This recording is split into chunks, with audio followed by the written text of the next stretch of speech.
तो हेलो ए सांगमाने वेलकम करुच्ची समस्त को आज मोर आ गोटे मिनी ब्लॉग को आज हूँ मोर मिनी ब्लॉग डे 61। तो प्लीज वीडियोटी को कंटिन्यू करूँ शेष पर्यंत। तो आज भिडटी हूँ मोर रूम शिफ्टिंग ब्लॉग। तो यहाँ हूँ मोर पूर्वर जो रूम रे मुझे रोचे आज पर्यंत 2 वर्ष है से रूम। तो ये रूम छाड़ी जावाक बहुत कष्ट लगुच कहीं कंटिन्यू 2 वर्ष है मुझे रूम रही। तो से रूम रे मो इमोशन फिलिंग सब किसी से रूम सहित जड़ित था बट से छाड़ा तो सिचुएसन बाध्य कला से छाड़ी मत ये रूम को आसवाक पड़ा। अवश्य से शेयरिंग रूम थी एटा पर्सनाल रूम हम तो से रूम ठू ए रूम भी मत बहुत भल लगुच।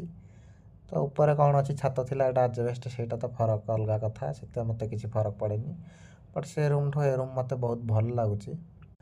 तो देखिपे रूम रे मुझे ठाकुर पूजा करदे ठाकुर पूजार वीडियो अलरेडी देदेजी रूम रे गोटे दिन पूर्व ठाकुर पूजा कर सारी आज जिनपतर रूम रे आनी रखी सारापर देन रूम फ्लोर टाक भल भाव टे लिक्विड वाश देकी आज सफा कर तो से लिक्विड वाश देकी मु सफा कर लगी पड़ी। तो जिनपतर धरिकी सिफ्ट करके रूम को आसी सारापर भी एबी मोर इच्छा अच्छे से रूम मत जब भी कह कि से रूम को जावाई फिर भी मुझे जिनपतर धरी रिटर्न कर से रूम को कहीं मुझे भुवनेश्वर आसी तो से रूम ही से रही आज पर्यंत 2 इयर्स है कंटिन्यू से रूम रे रही आसी मोर भल मंद सुख दुख असुविधा सुविधा सबुथ सब सिचुएसन रे सब इमोशन सब फिलिंग्स मोर से रूम सहित जड़ित एमती।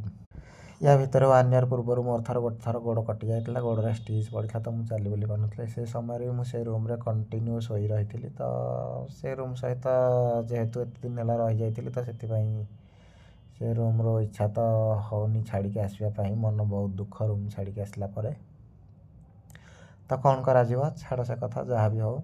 तो ये रूम रे मु आज जिनपतर सब सिफ्ट करके आसी प्राय 90% ए रूम को आ रूम को सफा सुतरा टे करार से फ्लोर टा असना देखा जाता तो लिक्विड वाश लगे मुझे सफा कर लगी पड़ी पाखापाखि 2-3 घंटा लगी मत रूम टाक सफा करके सजड़ा सजड़ी कर जिनपतर रखापी। तो बाहर रोचा सब बैचलर भाई भौणी मानकर तो ये ही सिचुएसन। तो यहाँ स्पेशली आम पुआ मानकर बहुत बड़ लाइफ स्ट्रगल। तो छाड़ से सब भिडियोटी कंटिन्यू देखी थैंक यू रोचे नमस्कार देखा नेक्स्ट व्लॉग रे जय जगन्नाथ।